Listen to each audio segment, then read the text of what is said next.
अस्सलाम वालेकुम स्टूडेंट। आज की इस डिसीज़ में हम बेसिक टाइप्स जो कि नॉन कम्युनिकेबल डिजीज़ हैं उनकी टाइप्स को थोड़ा सा ब्रीफली डिस्कस करेंगे और हम देखेंगे कि मेजर कौन सी डिजीज़ हैं नॉन कम्युनिकेबल जो कि वर्ल्ड वाइड डेथ का सबब बनती हैं। तो जो सबसे जो कॉमन टाइप्स हैं नॉन कम्युनिकेबल डिजीज़ के या जो सबसे बेसिक टाइप्स वो हैं कार्डियोवैस्कुलर डिजीज़ हैं, कैंसर है, क्रॉनिक रेस्पिरेटरी डिजीज़ है एंड डायबिटीज़ है। हम वन बाय वन हर एक को ब्रीफली डिस्कस करेंगे ताकि हमें थोड़ा सा अंदाज़ा हो जाए कि नॉन कम्युनिकेबल डिजीज़ कौन कौन सी होती हैं। सबसे पहले हम डिस्कस करते हैं कार्डियोवैस्कुलर डिजीज़ को। तो कार्डियोवैस्कुलर डिजीज़ का पहले तो सबब कौन सी चीज़ें हैं जो कि कार्डियोवैस्कुलर डिजीज़ का सबब बनती हैं। तो इसमें ब्लड प्रेशर का मसाइल आ जाता है, ब्लड ग्लूकोज लेवल जब बढ़ जाती है या ब्लड में लिपिड्स या फैट्स का बढ़ जाना या मोटापा, ये आपके वो चंद ऐसे चीज़ें हैं जो कि आपको कार्डियोवैस्कुलर डिजीज़ के होने के चांसेस बढ़ा देते हैं। मतलब आपको क्योंकि कार्डियोवैस्कुलर डिजीज़ कुछ ऐसी होती हैं जो कि हमें बचपन से भी होती हैं, तो अगर वो नहीं है तो बाकी जो हमारी जो लाइफस्टाइल है या हमारी जो डाइट है वो भी काफ़ी तौर पे बड़ा एक रोल प्ले करती है कार्डियोवैस्कुलर डिजीज़ को होने में, मतलब उसको फेवर करती है उसके अकरेंस में। तो ये जो कंडीशंस हैं ये बेसिकली रिस्क बढ़ा देती हैं कार्डियोवैस्कुलर डिजीज़ के होने का। ये जो हमने डिस्कस की, मोटापा है या ब्लड लिपिड है या ब्लड ग्लूकोज है या ब्लड प्रेशर है।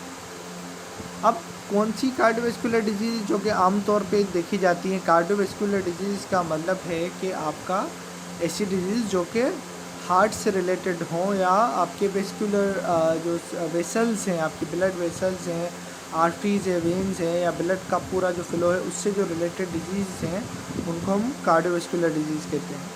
तो कार्डियोवैस्कुलर डिजीज़ के कौन से इंपॉर्टेंट टाइप्स हैं? सबसे पहले आ जाता है हार्ट अटैक। अब हार्ट अटैक क्या होता है? सिंपली इसको हम मुख्तसर बताऊँ मैं आपको, तो हार्ट अटैक ऐसी कंडीशन होती है जब आपके हार्ट को प्रॉपरली ब्लड का फ्लो न जा रहा हो। उसके बहुत सारे काजेज़ हो सकते हैं, कोई भी काज हो, लेकिन जब हार्ट को प्रॉपरली ब्लड का फ्लो नहीं जाए तो हम उस कंडीशन में हार्ट अटैक होता है। उसके बाद स्ट्रोक को जो गूगल पे मैंने यहाँ पे रखा हुआ है, आप देखें कि स्ट्रोक के हवाले से हमें क्या मिलता है।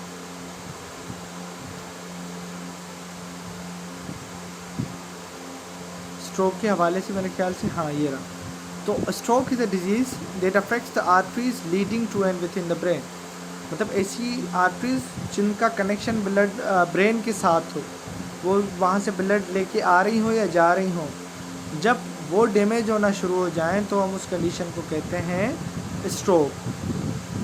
और अब स्ट्रोक पे क्या होता है कि जो आपका ब्रेन है उसको न्यूट्रिएंट्स और ऑक्सीजनेटेड ब्लड टाइम से नहीं मिलता है। अब ज़ाहिरी बात है वो रप्चर हो जाए या ब्लॉक एक्सेसिवली ब्लॉक हो जाए तो आपका ब्लड और न्यूट्रिएंट्स ब्रेन को नहीं जाएंगे, तो आपका ब्रेन को डैमेज होने के चांसेस बढ़ जाते हैं। इसके बाद कोरोनरी आर्टरी डिजीज़ है। अब कोरोनरी आर्टरीज डिजीज़ में है क्या? Coronary artery disease, coronary artery की एक बीमारी है। कोरोनरी आर्टरीज ऐसी ब्लड वेसल्स होती हैं जो कि हार्ट को ऑक्सीजनेटेड ब्लड प्रोवाइड करती है। तो अब हार्ट, क्योंकि और ऑर्गेन्स की तरह हार्ट भी एक ऑर्गेन है, उसको भी ऑक्सीजनेटेड ब्लड चाहिए। तो हार्ट को जब ऑक्सीजनेटेड ब्लड नहीं मिलता तो ज़ाहिरी बात है उसके जो टिश्यूज़ हैं उनके डेथ होने के चांसेस बढ़ जाते हैं। उसके बाद सेरिब्रोवैस्कुलर डिजीज़। सेरिब्रोवैस्कुलर डिजीज़ के हवाले से अगेन हम गूगल पे देखते हैं कि सेरिब्रोवैस्कुलर डिजीज़ क्या है। तो सेरिब्रोवैस्कुलर डिजीज़ ऐसी डिजीज़ हैं जो कि आपके ब्लड वेसल्स या ब्लड सप्लाई अफेक्ट करें जो कि ब्रेन को जा रही है। तो सेरिब्रोवैस्कुलर डिजीज़ कौन सी डिजीज़? ऐसी डिजीज़ जो कि डिसरप्ट करे ब्रेन को, जो ब्लड की सप्लाई जा रही है उसको। उसके बाद है पेरिफेरल आर्टरी डिजीज़। इसको भी हम देख लेते हैं, गूगल पे मैंने यहाँ पे निकाला हुआ है कि पेरिफेरल आर्टरी डिजीज़ क्या है। तो पेरिफेरल आर्टरी डिजीज़ में आप यहाँ पे देख भी सकते हैं, मैं आपको बताता भी जाऊँ। तो इसमें क्या होता है कि आपके जो लिम्स हैं लिम्स आपका अपर लिम्ब भी होता है, लोअर लिम्ब भी होता है, मतलब आपकी जो बाजू हैं वो अपर लिम्ब में आ जाती है, लोअर लिम्ब में आपकी टांगें आ जाती हैं। तो इसमें क्या होता है कि आपकी लिम्स को, और ज़्यादातर देखा गया है कि जो टांगें हैं उसमें ब्लड फ्लो सही से नहीं जाता, क्योंकि आर्टरीज़ जो हैं वो थिन हो जाती हैं, वो ब्लॉकेज क्रिएट कर देती हैं ब्लड फ्लो में, आर्टरीज़ जो है वो नैरो हो जाती हैं इसमें। इसके बाद एक कंजेनाइटल हार्ट डिजीज़, गूगल करते हैं कंजेनाइटल हार्ट डिजीज़ क्या है। कंजेनाइटल हार्ट डिजीज़ ऐसी हार्ट डिजीज़ जो कि बच्चों में होती हैं, बच्चे में कोई कुदरती तौर पे जो डिफेक्ट होते हैं उनकी हार्ट के ओवरऑल स्ट्रक्चर में, तो फिर वो मुख्तलिफ आगे जाके प्रॉब्लम का सबब बनता है। तो ऐसी कंडीशन को हम कहते हैं कंजेनाइटल हार्ट डिजीज़। मैं हर उसमें बार बार ये भी लगा रहा हूँ गूगल का भी इमेज, इसलिए भी ताकि आपको थोड़ा सा पढ़ सकें उन कंडीशन को कि वो है क्या कंडीशन। कंजेनाइटल हार्ट डिजीज़ के बाद है हमारा डीप वेन थ्रोम्बोसिस और पल्मोनरी एम्बोलिज्म। थ्रोम्बोसिस बेसिकली कोई भी जब आपके कोई फॉरेन पार्टिकल आके आपका स्ट्रक हो जाता है वेन्स में या आर्टरीज़ में, तो उसको हम थ्रोम्बोसिस बोलते हैं। अब देखिए डीप वेन थ्रोम्बोसिस क्या है कि आपकी ऐसी कंडीशन है जिसमें ब्लड आपका जो है ना वो एक जगह पे आके जम जाए और सॉलिड की शक्ल इख्तियार करे और ब्लॉकेज का सबब बने, तो उसको हम डीप वेन थ्रोम्बोसिस कहते हैं। उसके बाद है पल्मोनरी एम्बोलिज़म।